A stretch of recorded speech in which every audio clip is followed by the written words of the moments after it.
નમસ્કાર દર્શક મિત્રો, ટીવી 17 પર આપનું સ્વાગત છે। ચોમાસામાં રસ્તા પર ઢીચણસમાં પાણી ભરાઈ જતા પ્રજાજનોને ચાલવું પણ મુશ્કેલ બન્યું છે। ભાભરના બુરેઠાથી દેવમાર્ગ ઉપર ભરાયેલા વરસાદી પાણીમાં 5 ટ્રેક્ટર ફસાઈ ગયા। વિગતવાર વાત કરીએ તો ભાભર તાલુકાના બુરેઠા ગામથી દેવને જોડતા માર્ગ ઉપર ચોમાસાના સમયે વરસાદી પાણી ભરાતા બનાસકાંઠા અને પાટણ જિલ્લાને જોડતો આ માર્ગ બંધ થઈ જાય છે, પરંતુ વર્ષો જૂની આ સમસ્યાનું કોઈ નિરાકરણ આવતું નથી। આ માર્ગ ઉપર ભરાયેલા વરસાદી પાણી અને કાદવ કીચડના કારણે ત્યાંથી પસાર થતા 5 ટ્રેક્ટર ફસાઈ જતા ભારે મુશ્કેલી સર્જાઈ હતી।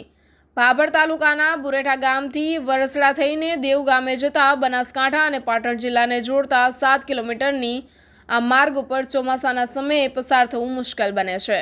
આ કાચા માર્ગને પાકો બનાવવા ગામ લોકો દ્વારા વારંવાર રજૂઆત કરવા છતાં આજ દિન સુધી કોઈ કાર્યવાહી થઈ નથી।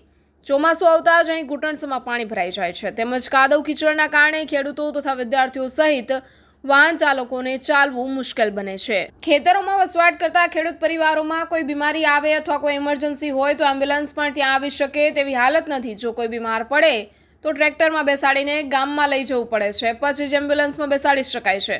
ખેડૂત અમીભાઈ વાલાભાઈ દેસાઈએ જણાવ્યું હતું કે ખેડૂતો ટ્રેક્ટરો લઈને દૂધ ભરવા જઈ રહ્યા હતા ત્યારે ટ્રેક્ટર કાદવમાં ફસાઈ ગયા હતા।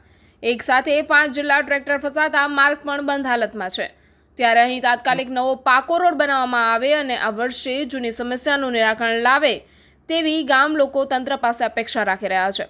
આ કાચા માર્ગ ઉપર ભરાયેલા વરસાદી પાણીના કારણે 5 ટ્રેક્ટર ફસાઈ ગયા હતા અને આ અંગે મહેરાજભાઈ વાલાભાઈ રબારીએ જણાવ્યું કે 6 માસ અગાઉ જ ટ્રેક્ટર ખરીદ્યું હતું, જે પાણીમાં ફસાતા એન્જિન ફેલ થઈ ગયું છે। રસ્તો જૂનો માર્ગ છે આ બુરેઠા દેવ માટે, તો આ માર્ગમાં ઘણી વખત રજૂઆત કરેલી છે અને રસ્તો બહુ ભયંકર બગડેલો છે। માર્ગમાં હાલી શકાતો નથી, ટ્રેક્ટર પણ ચાલી શકાતા નથી। ટ્રેક્ટર તારી પોચ હલવેલા પડ્યા છે, ટ્રેક્ટર નીકળી નથી એકતા। બાળકોને ભણવા જવા માટે બહુ તકલીફ પડે છે। ક્ષેત્રમાં અંદર ફેન્સી વાળું થઈ ગઈ છે તોય નીકળવું જોઈએ અંદર થઈ।